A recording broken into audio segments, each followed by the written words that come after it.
விஜய், முதலமைச்சர் ஆனீன்னா முதலமைச்சர் வேலையை மட்டும் பாரு.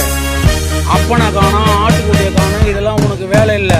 உனக்கு ஓட்டு போட்டான் பார்த்தியா, அவனை மட்டும் பாரு. உனக்கு 6 சிலிண்டரு 7 சிலிண்டர் தரணும் பார்த்தியா, 2500 அதை பாடுறா. ஃபஸ்ட்டு 4500 படித்த படத்தலுக்கு தரணும் பாரு, அதை பாரு. இவன் அப்பனை காணும், இவன் அப்பனை, இது பரம்பரை 75 ஆண்டு காலம் பாரம்பரிய அப்பம் புள்ள. நீ இதெல்லாம் வந்து கேட்காத, ஒப்பனை பாரு, ஓத்தலை பாரு. நீ என்ன ஊர், எங்கேருந்து வந்த, எல்லாம் தெரியும் எங்களுக்கு. தமிழ்நாட்டில் இருக்க மக்களுக்கு எங்களுக்கு தெரியாதா? இந்த மலை மாடு ஆதவாரம் பேச்சு கேட்டுக்கிட்டு ஆடாத. அது என்ன, நான் என்ன சொல்றேன்னு எனக்கே புரியல. நான் சாதாரண தொண்டன் தான். என்ன ஏதாவது பேசணும்னு பேசாத, புரியுதா உனக்கு? நான் சொல்றது உனக்கு, நான் சாதாரண தொண்டன் தான்.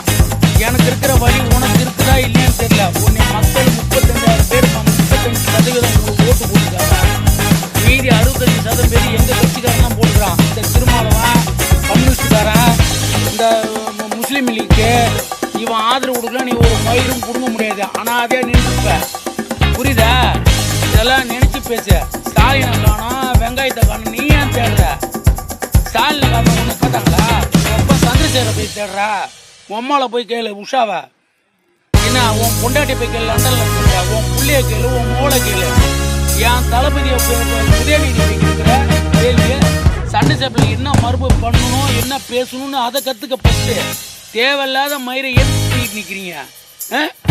உனக்கு உனக்கு பேச தெரியுமா? ஃபஸ்ட்டு ஒரு மீடியாவில் போய் பேச தெரியுமா உனக்கு? மீடியாவில் பேசியிருக்கேன் நீ ஃபஸ்ட்டு. என் லூசு பேரா, நீ முதலமைச்சர் இருந்தால் எல்லாத்தையும் சாதிக்கலாம். எல்லாரையும் கொண்டுடுவியா? ஏற்கனவே 41 பேரை கொண்டுட்ட.